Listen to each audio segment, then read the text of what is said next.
ಓಂ ನಮೋ ಭಗವತೆ ವಾಸುದೇವಾಯ ನಮಃ. ನಮಸ್ಕಾರ ಸ್ನೇಹಿತರೆ, welcome to VRL astro and Ayur 369 YouTube channel. ನಿಮ್ಮ ರಾಶಿಯಿಂದ ನಿಮ್ಮ ಪೂರ್ವಜನ್ಮದ ಕರ್ಮಫಲಗಳ ಬಗ್ಗೆ ಹಾಗೂ ನಿಮ್ಮ ಪೂರ್ವಜನ್ಮಕ್ಕೂ ನಿಮ್ಮ ರಾಶಿ ಹಾಗೂ ಲಗ್ನಗಳಿಗೂ ಇರುವಂತಹ ಸಂಬಂಧವೇನು ಎಂಬಂತಹ ಸೂಪರ್ ಇಂಟ್ರೆಸ್ಟಿಂಗ್ ವಿಚಾರಗಳನ್ನು ಈ ವಿಡಿಯೋದಲ್ಲಿ ತಿಳಿಸಿಕೊಡಲಿದ್ದೇನೆ. 12 ರಾಶಿಗಳ ಆಧಾರಿತವಾದಂತಹ ವಿಡಿಯೋ ಇದಾಗಿರುತ್ತದೆ. ನೀವು ಜನಿಸಿದಾಗ ನಿಮ್ಮ ಜನ್ಮ ಕುಂಡಲಿಯಲ್ಲಿ ಚಂದ್ರಗ್ರಹ ಯಾವ ರಾಶಿಯಲ್ಲಿ ಸ್ಥಿತವಾಗಿರುತ್ತದೆಯೋ ಆ ರಾಶಿಗೂ ನಿಮ್ಮ ಪೂರ್ವಜನ್ಮಕ್ಕೂ ಸಂಬಂಧವಿರುತ್ತದೆ. ಈ ವಿಡಿಯೋ ನಿಮ್ಮ ಹೆಸರಿನ ಆಧಾರದ ಮೇಲೆ ನೋಡಿದರೆ ನಿಮಗೆ ಅಪ್ಲೈ ಆಗುವುದಿಲ್ಲ. ನಿಮ್ಮ ರಾಶಿ ಹಾಗೂ ಲಗ್ನದಿಂದ ನೋಡಿದರೆ ಮ್ಯಾಚ್ ಆಗುತ್ತದೆ. ನಾವು ಯಾವ ತಾಯಿಯ ಗರ್ಭದಲ್ಲಿ ಜನಿಸಬೇಕು ಎನ್ನುವುದು ಪ್ರೀ ಡಿಸೈಡೆಡ್ ಆಗಿರುತ್ತದೆ. ನಮ್ಮ ಅಕ್ಕ ತಂಗಿ, ಅಣ್ಣ ತಮ್ಮ, ಸ್ನೇಹಿತರಿಗೆ ಪೂರ್ವಜನ್ಮದ ನಂಟು ಇದ್ದೇ ಇರುತ್ತದೆ. ಪರಾಶರ ಮಹರ್ಷಿಯವರು ಪೂರ್ವಜನ್ಮ ಕಾಲಾಧ್ಯಾಯ ಪುಸ್ತಕದಲ್ಲಿ ನಮ್ಮ ರಾಶಿಗೂ ನಮ್ಮ ಪೂರ್ವಜನ್ಮಕ್ಕೂ ಇರುವ ಸಂಬಂಧದ ಬಗ್ಗೆ ಬರೆದಿಟ್ಟಿದ್ದಾರೆ. 12 ರಾಶಿಗಳ ಆಧಾರಿತವಾದಂತಹ ವಿಡಿಯೋ ಇದಾಗಿದೆ. ಮೇಷ, ವೃಷಭ, ಮಿಥುನ, ಕಟಕ, ಸಿಂಹ, ಕನ್ಯಾ, ತುಲಾ, ವೃಶ್ಚಿಕ, ಧನಸ್ಸು, ಮಕರ, ಕುಂಭ, ಮೀನ ರಾಶಿಗಳ ಪೂರ್ವಜನ್ಮದ ಕರ್ಮಗಳಿಗೂ ಈ ಜನ್ಮದ ರಾಶಿಗೂ ಇರುವಂತಹ ನಂಟನ್ನು ತಿಳಿಸಿಕೊಡಲಿದ್ದೇನೆ. ನಿಮ್ಮ ಯಾವ ಕರ್ಮಫಲಗಳ ಪ್ರಯುಕ್ತವಾಗಿ ಈ ಜನ್ಮದಲ್ಲಿ ಪ್ರತ್ಯೇಕವಾದಂತಹ ರಾಶಿ ಲಗ್ನಗಳು ಪ್ರಾಪ್ತಿಯಾಗಿವೆ ಎಂಬಂತಹ ವಿಷಯಗಳನ್ನು ತಿಳಿಸಿಕೊಡಲಿದ್ದೇನೆ. ಮುಂದಿನ ದಿನಗಳಲ್ಲಿ ಯಾವ ಪುಣ್ಯ ಫಲದಿಂದ ಪ್ರತ್ಯೇಕ ರಾಶಿಗಳು ಪ್ರಾಪ್ತಿಯಾಗಿವೆ ಎಂಬಂತಹ ವಿಡಿಯೋವನ್ನು ಡೀಟೇಲ್ ಆಗಿ ಒಂದೊಂದೇ ರಾಶಿಯ ಬಗ್ಗೆ ವಿಡಿಯೋ ಮಾಡುತ್ತೇನೆ. ಬಟ್ ಇವತ್ತಿನ ವಿಡಿಯೋದಲ್ಲಿ ನಿಮ್ಮ ಪೂರ್ವಜನ್ಮದ ಯಾವ ತಪ್ಪು ಪಾಪಗಳಿಗೆ ಈ ರಾಶಿಗಳಲ್ಲಿ ಜನಿಸಿದ್ದೀರಾ ಎಂದು ನೋಡೋಣ. ಒಬ್ಬರು ನನಗೆ ಕಮೆಂಟ್ ಮಾಡಿದರು, ಮೇಡಮ್ ನಮ್ಮ ಪಾಸಿಟಿವ್ ಗುಣಗಳನ್ನೇ ತಿಳಿಸಿಕೊಡ್ತಾ ಇರ್ತೀರಾ, ಬದಲಾಗಿ ನಮ್ಮ ನೆಗೆಟಿವ್ ಹಾಗೂ ತಪ್ಪುಗಳ ಬಗ್ಗೆ ತಿಳಿಸಿದರೆ ನಾವು ತಿದ್ದಿಕೊಳ್ಳುವಂತಹ ಪ್ರಯತ್ನವನ್ನು ಮಾಡುತ್ತೇವೆ ಎಂದು ಕಮೆಂಟ್ ಮಾಡಿದ್ದರು. ಅದಕ್ಕೋಸ್ಕರ ಈ ವಿಡಿಯೋವನ್ನು ಮಾಡುತ್ತಿರುವುದು. ಒಂದೊಂದೇ ರಾಶಿಯ ಬಗ್ಗೆ ನೋಡ್ತಾ ಹೋಗೋಣ. ಕಾಲಪುರುಷನ ಕುಂಡಲಿಯಲ್ಲಿ ಮೊದಲನೇ ರಾಶಿ ಮೇಷರಾಶಿ.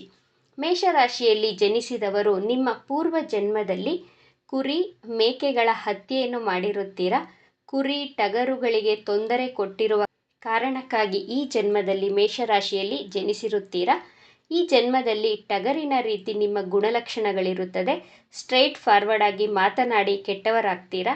ಇದಕ್ಕೆ ಪರಿಹಾರವೇನು ಅಂತ ನೋಡೋದಾದರೆ, ಈ ಜನ್ಮದಲ್ಲಿ ಕುರಿ, ಮೇಕೆ, ಟಗರನ್ನು ದಾನ ಮಾಡಬೇಕಾಗುತ್ತೆ ಅಥವಾ ಕಸಾಯಿ ಖಾನೆಯಿಂದ ಟಗರು, ಕುರಿ, ಮೇಕೆಯನ್ನು ವಿಮುಕ್ತಿಗೊಳಿಸುವುದರಿಂದ ನಿಮ್ಮ ಕರ್ಮಗಳು ಕಡಿಮೆಯಾಗಿ ನಿಮಗೆ ಒಳ್ಳೆಯದಾಗುತ್ತದೆ.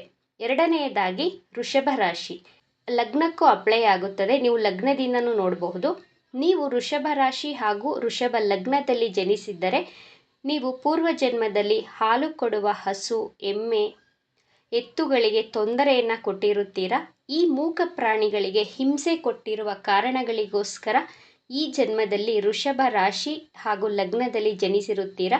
ಪರಿಹಾರವಾಗಿ ಹಸುಗಳಿಗೆ ಆಹಾರ, ಹುಲ್ಲು, ನೀರನ್ನು ಕೊಡಬೇಕಾಗುತ್ತೆ.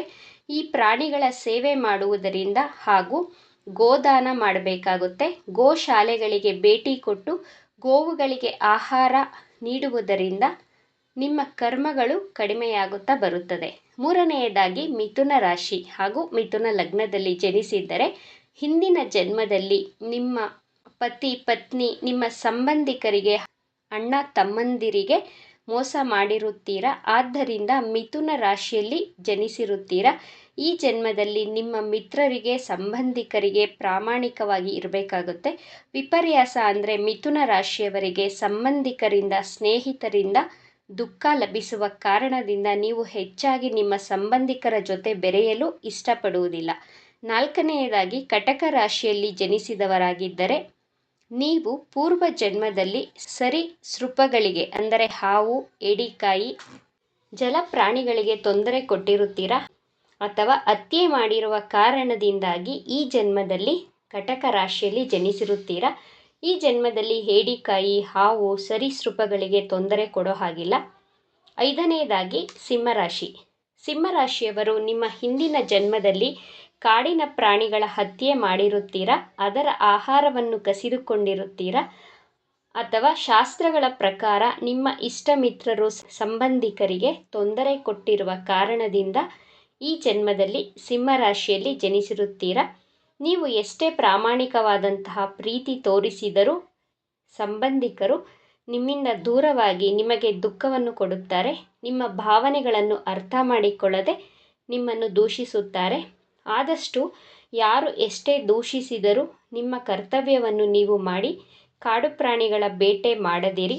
ಸಾಧ್ಯವಾದರೆ ವನ್ಯಧಾಮಕ್ಕೆ ತೆರಳಿ ಸಿಂಹ, ಹುಲಿಗಳಿಗೆ ಆಹಾರ ಕೊಡುವಂತಹ ವ್ಯವಸ್ಥೆಯನ್ನು ಮಾಡಿ. 6ನೇದಾಗಿ ಕನ್ಯಾ ರಾಶಿ. ಕನ್ಯಾ ರಾಶಿಯವರು ನಿಮ್ಮ ಪೂರ್ವ ಜನ್ಮದಲ್ಲಿ ನಿಮ್ಮ ಪತಿ ಪತ್ನಿಗೆ ದ್ರೋಹ ಮಾಡಿರುತ್ತೀರಾ. ನಿಮ್ಮ ಸಂಬಂಧಗಳಲ್ಲಿ ಅಸಂತುಷ್ಟರಾಗಿ ನಿಮ್ಮ ಪತಿ ಹಾಗೂ ಪತ್ನಿಗೆ ನಂಬಿಕೆ ದ್ರೋಹ ಮಾಡಿರುವ ಕಾರಣದಿಂದ ಈ ಜನ್ಮದಲ್ಲಿ ನೀವು ಎಷ್ಟೇ ಪ್ರಾಮಾಣಿಕವಾಗಿ ಪ್ರೀತಿಸಿದರೂ ನಿಮ್ಮ ಪ್ರೀತಿ ನಿಮಗೆ ಸಿಗುವುದಿಲ್ಲ. ನಿಮ್ಮ ಪ್ರೇಮಿ ನಿಮ್ಮಿಂದ ದೂರ ಆಗುತ್ತಾರೆ. ಈ ಜನ್ಮದಲ್ಲಿ ನಿಮ್ಮ ಪತಿ ಅಥವಾ ಪತ್ನಿಗೆ ಪ್ರಾಮಾಣಿಕ ಪ್ರೀತಿಯನ್ನು ತೋರಿಸುವುದರಿಂದ ನಿಮ್ಮ ಪೂರ್ವ ಜನ್ಮದ ಕರ್ಮಗಳನ್ನು ಕಡಿಮೆ ಮಾಡಿಕೊಳ್ಳಬಹುದು. 7ನೇದಾಗಿ ತುಲಾರಾಶಿ.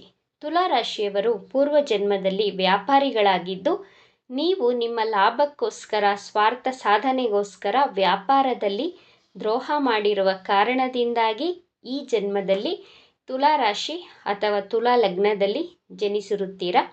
ಈ ಜನ್ಮದಲ್ಲಿ ನಿಮ್ಮ ಬಿಸ್ನೆಸ್ಸಲ್ಲಿ ಯಾರಿಗೂ ದ್ರೋಹ ಮಾಡೋ ಹಾಗಿಲ್ಲ. ಪ್ರಾಮಾಣಿಕವಾಗಿ ವ್ಯಾಪಾರವನ್ನು ಮಾಡಬೇಕು.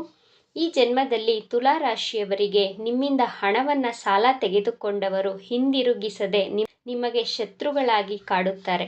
8ನೇದಾಗಿ ವೃಶ್ಚಿಕ ರಾಶಿ. ವೃಶ್ಚಿಕ ರಾಶಿಯವರು ಹಿಂದಿನ ಜನ್ಮದಲ್ಲಿ ಪಶು ಪಕ್ಷಿಗಳಿಗೆ ಹಾರಾಡುವ ಪಕ್ಷಿಗಳ ಹತ್ಯೆ ಮಾಡಿರುತ್ತೀರಾ ಅಥವಾ ಹಾರಾಡುವ ಪಕ್ಷಿಗಳನ್ನು ತಂದು ಪಂಜರದಲ್ಲಿ ಬಂಧಿಸಿ ಕೂಡಿ ಹಾಕಿ ಹಿಂಸೆ ಕೊಟ್ಟಿರುವ ಕಾರಣದಿಂದಾಗಿ ನಿಮಗೆ ಈ ಜನ್ಮದಲ್ಲಿ ವೃಶ್ಚಿಕ ರಾಶಿ ಲಭ್ಯವಾಗಿರುತ್ತದೆ.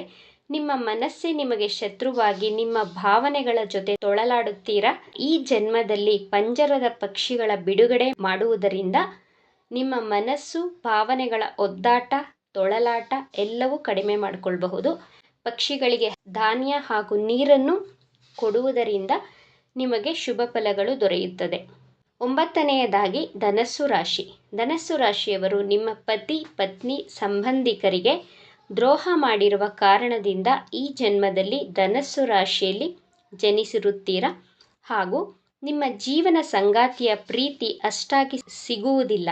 ಯಾವುದೋ ಒಂದು ಕಾರಣಕ್ಕಾಗಿ ನಿಮಗೂ ಹಾಗೂ ನಿಮ್ಮ ಜೀವನ ಸಂಗಾತಿಗೂ ವೈಮನಸ್ಸುಗಳು, ಭಿನ್ನಾಭಿಪ್ರಾಯಗಳು ಬಂದೇ ಬರುತ್ತವೆ, ಇದ್ದೇ ಇರುತ್ತದೆ.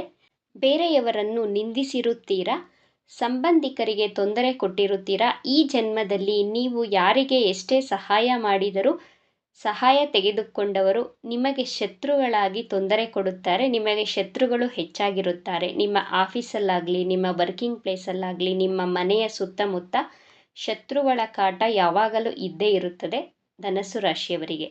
ಮುಂದಿನ ರಾಶಿ ಮಕರ ರಾಶಿ. ಮಕರ ರಾಶಿಯವರು ನಿಮ್ಮ ಪೂರ್ವ ಜನ್ಮದಲ್ಲಿ ಸುಳ್ಳು ಹೇಳಿ ಹಣವನ್ನು ಸಂಪಾದನೆ ಮಾಡಿರುತ್ತೀರಾ, ಹಣವನ್ನು ಕಳ್ಳತನ ಮಾಡಿರುತ್ತೀರಾ. ಬೇರೆಯವರ ಹಣವನ್ನು ಲಪಟಾಯಿಸಿದ ಕಾರಣದಿಂದಾಗಿ ಈ ಜನ್ಮದಲ್ಲಿ ಮಕರ ರಾಶಿಯಲ್ಲಿ ಜನಿಸಿ ಹಣಕ್ಕಾಗಿ ಬಹಳ ಕಷ್ಟಪಟ್ಟು ದುಡಿಮೆ ಮಾಡಬೇಕಾದಂತಹ ಪರಿಸ್ಥಿತಿ ಎದುರಾಗಿರುತ್ತದೆ. ನ್ಯಾಯಕಾರಕ ಶನಿಗ್ರಹದ ಸ್ವಂತ ಮನೆಯಾದಂತಹ ಮಕರ ರಾಶಿಯಲ್ಲಿ ಜನಿಸಿದ್ದು ಶನಿದೇವ ನಿಮ್ಮ ಕರ್ಮಗಳಿಗೆ ಬಡ್ಡಿ ಸಮೇತ ಕಷ್ಟಗಳನ್ನು ಕೊಟ್ಟು ನಿಮ್ಮನ್ನು ಹೊಸ ಮನುಷ್ಯನನ್ನಾಗಿ ಪರಿವರ್ತನೆ ಮಾಡುತ್ತಾರೆ. ಮುಂದಿನ ರಾಶಿ ಕುಂಭರಾಶಿ. ಕುಂಭರಾಶಿಯವರು ನಿಮ್ಮ ಪೂರ್ವ ಜನ್ಮದಲ್ಲಿ ಬ್ರಾಹ್ಮಣರಿಗೆ ಅಪನಿಂದನೆ ಮಾಡಿರುತ್ತೀರಾ, ಬ್ರಾಹ್ಮಣರ ಹಣವನ್ನು ಕಸಿದಿರುತ್ತೀರಾ. ಈ ಕಾರಣಗಳಿಗಾಗಿ ನೀವು ಈ ಜನ್ಮದಲ್ಲಿ ಕುಂಭರಾಶಿಯಲ್ಲಿ ಜನಿಸಿರುತ್ತೀರಾ. ನಿಮ್ಮಿಂದ ಹಣದ ಸಹಾಯ ಅಥವಾ ಬೇರೆ ರೀತಿಯ ಸಹಾಯವನ್ನು ತೆಗೆದುಕೊಂಡು ನಿಮ್ಮನ್ನೇ ಕೆಟ್ಟವರಾಗಿ ಬಿಂಬಿಸಿ ನಿಮಗೆ ದುಃಖವನ್ನು ಕೊಡುತ್ತಾರೆ. ಆದ್ದರಿಂದ ಈ ಜನ್ಮದಲ್ಲಿ ಗುರು ಹಿರಿಯರಿಗೆ, ಬ್ರಾಹ್ಮಣರನ್ನು ನೀವು ಗೌರವಿಸಬೇಕಾಗುತ್ತದೆ, ಯಾರನ್ನು ನಿಂದಿಸಬಾರದು. ಮುಂದಿನ ರಾಶಿ ಮೀನರಾಶಿ. ಮೀನರಾಶಿಯವರು ನಿಮ್ಮ ಕಟುವಾದ ವಾಣಿಯಿಂದ, ಮಾತಿನಿಂದ ಬೇರೆಯವರನ್ನು ನಿಂದಿಸಿರುತ್ತೀರಾ. ಬೇರೆಯವರಿಗೆ ನಿಮ್ಮ ಮಾತಿನಿಂದ ದುಃಖವನ್ನು ಕೊಟ್ಟಿರುವ ಕಾರಣದಿಂದ ಈ ಜನ್ಮದಲ್ಲಿ ಮೀನರಾಶಿಯಲ್ಲಿ ಜನಿಸಿರುತ್ತೀರಾ. ನಿಮ್ಮ ಮನಸ್ಸು ಬಹಳ ಸೂಕ್ಷ್ಮವಾಗಿದ್ದು ಯಾರೇ ಒಂದು ಸಣ್ಣದಾಗಿ ಬೈದರೂ, ಜೋರಾಗಿ ಮಾತನಾಡಿದರೂ ನಿಮ್ಮ ಕಣ್ಣಲ್ಲಿ ಆಟೋಮೆಟಿಕ್ಕಾಗಿ ನೀರು ಬರುತ್ತದೆ. ಅಷ್ಟೊಂದು ಸೆನ್ಸಿಟಿವ್ ಹಾಗೂ ಎಮೋಷ್ನಲ್ ಆಗಿರುತ್ತೀರ. ಈ 12 ರಾಶಿಯವರು ನಿಮ್ಮ ಪೂರ್ವ ಜನ್ಮದಲ್ಲಿ ಮಾಡಿದಂತಹ ತಪ್ಪುಗಳನ್ನು ರಿಪೀಟ್ ಮಾಡುವ ಹಾಗಿಲ್ಲ. ಬದಲಾಗಿ ಎಲ್ಲರಿಗೂ ಒಳ್ಳೆಯದನ್ನೇ ಬಯಸಬೇಕಾಗುತ್ತದೆ. ಇವಿಷ್ಟು ವಿಚಾರಗಳು ಪರಾಶರ ಮಹರ್ಷಿಗಳು ಬರೆದಿಟ್ಟಂತಹ ವಿಚಾರಗಳಾಗಿದೆ. ಈ ವಿಡಿಯೋ ನಿಮಗೆ ಇಷ್ಟ ಆಗಿದೆ ಅಂತ ಭಾವಿಸ್ತಾ ಇದ್ದೇನೆ. ಇಷ್ಟ ಆಗಿದ್ದರೆ ನಮ್ಮ ಚಾನಲನ್ನು ತಪ್ಪದೇ ಸಬ್ಸ್ಕ್ರೈಬ್ ಮಾಡ್ಕೊಳ್ಳಿ. ಈ ವಿಡಿಯೋವನ್ನು ನಿಮ್ಮ ಫ್ರೆಂಡ್ಸ್ ಆ್ಯಂಡ್ ಫ್ಯಾಮಿಲಿ ಗ್ರೂಪಲ್ಲಿ ಹೆಚ್ಚು ಶೇರ್ ಮಾಡಿ. ನಿಮ್ಮ ಅಭಿಪ್ರಾಯಗಳನ್ನು ತಪ್ಪದೇ ಕಮೆಂಟ್ ಮಾಡಿ. Thank you friends.